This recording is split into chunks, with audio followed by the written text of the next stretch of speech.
Beginning this Sunday, September 6th, Redemption will begin a 10-week study of the New Testament book of Hebrews. It'll be broken down into 3 sermon series, and we're really looking forward to this study.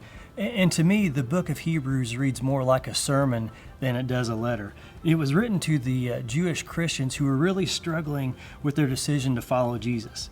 And the writer is trying to show them that Jesus is the new way. He's the better way. See, they were struggling not to follow the old covenant in Judaism. That's what they knew, and it was difficult for them to go all in on this new covenant that Jesus had established. Have you ever worked somewhere where they changed the computer system? How'd that go for you? Probably not very well. You knew the old system better, and you just didn't know how to use the new system, and it didn't make any sense. But then someone sat down and explained it to you, and you got to use it, and you realized just how much better it really is. That's what the writer of Hebrews does here. He explains to them and reminds them what God promised long ago, and that Jesus, God's Son, was and is that promise fulfilled.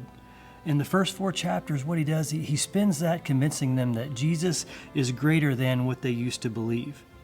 And what they would say is, well, what about the angels? And he reminds them, the people that, he says, God never said to the angels what he said to Jesus, and he sat him at his right hand. And he says, so or therefore, listen to me and don't fall away. Jesus, not the angels, was sent as a man like you and me to suffer death and bring us salvation. And then they would say, well, what about Moses? What about him? In chapter 3 and verse 5 and 6, he says, Moses was certainly faithful in God's house as a servant. His work was an illustration to the truths God would reveal later.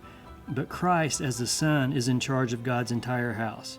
And we are God's house if we keep our courage and remain confident in our hope in Christ. So therefore, make sure your hearts are not evil and unbelieving, turning away from the living God. So now what do? The writer says, well, then since we have a great high priest who has entered heaven, Jesus, the Son of God, let us hold firmly to what we believe. This high priest of ours understands our weaknesses, for he faced all the testings we do, yet he did not sin. So let us come boldly to the throne of our gracious God.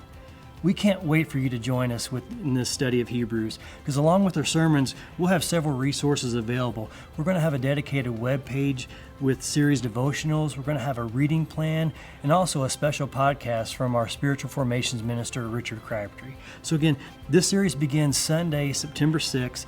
You can join us live at one of our campuses at Jasper or Lagodi, or watch or listen online. God bless.